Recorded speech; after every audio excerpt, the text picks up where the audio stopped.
A B C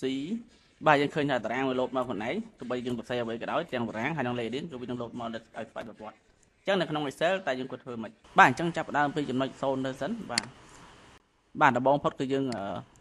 រៀនពីរបៀបដាក់លេខថ្មីឲ្យវាអូតូសិនណាបាទអញ្ចឹងការដាក់លេខគឺយើងអាចប្រើជារូបមន្តបានបាទយើងសរសេរសញ្ញាស្មើមកបាទគ្រប់រូបមន្តគឺចាប់ផ្ដើមចេញពីសញ្ញាស្មើបាទយើងសរសេរក្នុងនេះមកបាទស្មើ sequence រូបមន្តមួយឈ្មោះថា sequence បាទខ្ញុំរើសមកចុច tab នៅក្នុង sequence គឺយើងប្រើរូបមន្តមួយទៀតឈ្មោះថា count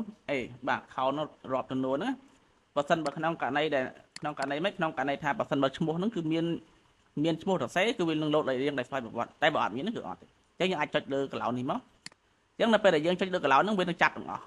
នៅក្នុងនេះណាតែយើងអាចសេរីបានថាហ្នឹងវាជាកន្លោននេះគឺកន្លោន B បាទយើងយក B មកបានហើយបាទ B ទៅ B ដូចគ្នាបាទតែប៉ុណ្ណឹងក៏បានដែរបាទហើយ enter អញ្ចឹងវានឹងលោត yes no មកយើងចុចលើពាក្យថា yes មកដើម្បីឲ្យវារាប់ដល់អញ្ចឹងនៅពេលដែលតន័យមានក្នុងនេះគឺវារាប់ដែរបាទអញ្ចឹងយើងធ្វើលេខរៀងគឺវាអូតូបានហើយប៉ុន្តែនៅតាក់ទងជាមួយតារាងបាទ index តារាងហ្នឹងធ្វើម៉េចឲ្យតារាងហ្នឹងរត់មកស្វ័យប្រវត្តិដែរ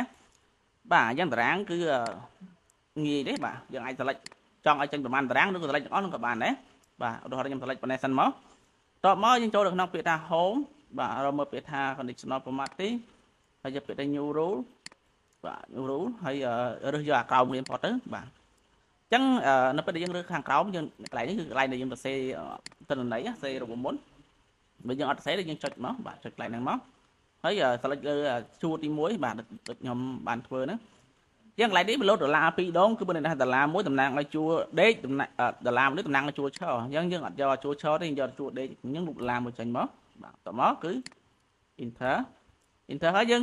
អាចកំណត់ format បានហើយនេះដាក់ថា no format set អញ្ចឹងកំណត់ format មក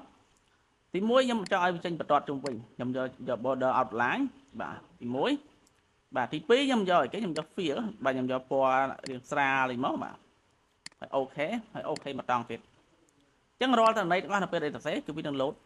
បាទបែបនេះស្វ័យប្រវត្តិបាទមានអ្វីជាសំណួរអាច comment បាន